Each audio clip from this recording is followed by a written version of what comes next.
Magnitude 5.5 earthquake depth 10 km strikes northern East Pacific rise on the 1st of April, 2024. Earthquake subject to change.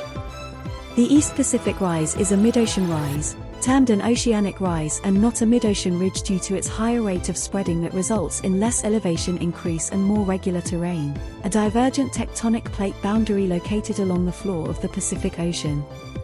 Earthquake Info Credit, EMSC. Thank you for watching.